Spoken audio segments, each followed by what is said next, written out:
महायुतीमध्ये आता 2 जागांवरून अजूनही तिढा कायम आहे असं समजतंय।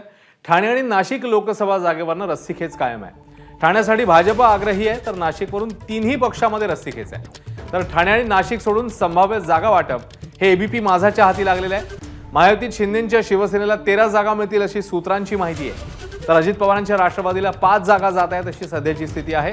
मात्र 2 जागांवर अजूनही तिढा कायम आहे, ठाणे आणि नाशिक। ठाण्याकरता भाजपची आग्रही भूमिका पाहायला मिळते तर नाशिकच्या जागेकरता तिन्ही पक्ष इच्छुक आहेत।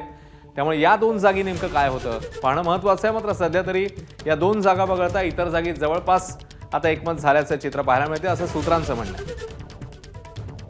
अक्षय भाटकर आपल्याला ताजी अपडेट देतील। अक्षय, या 2 जागांवरच आता सगळा गाडं जे आहे ते अडलंय असं म्हणायचं का?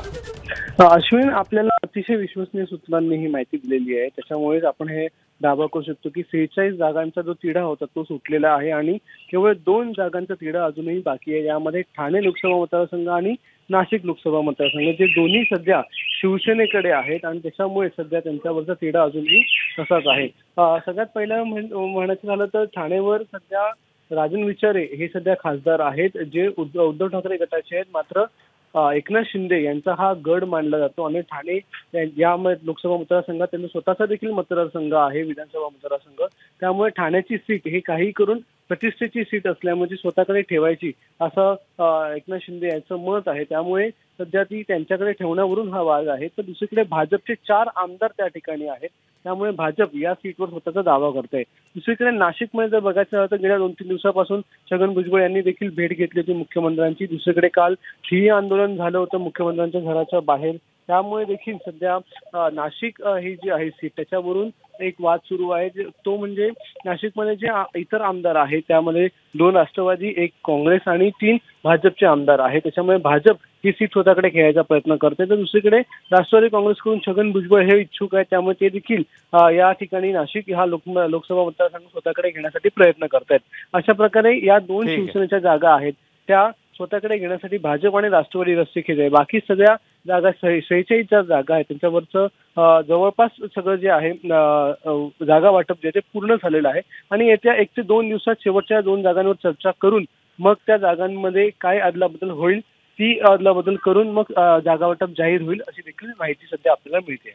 अश्विन, अक्षय, धन्यवाद या सगळ्या सविस्तर माहितीबद्दल।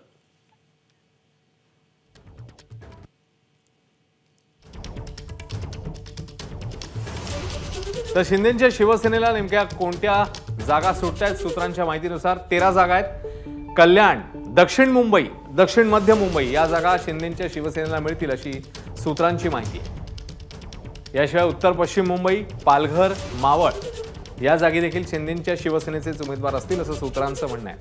रामटेक, कोल्हापूर, हातकणंगले, बुलढाणा, शिर्डी, हिंगोली आणि यवतमाळ, वाशिम इकडे शिंदेंच्या शिवसेनेचे उमेदवार आहेत अशी सूत्रांची माहिती समोर येते।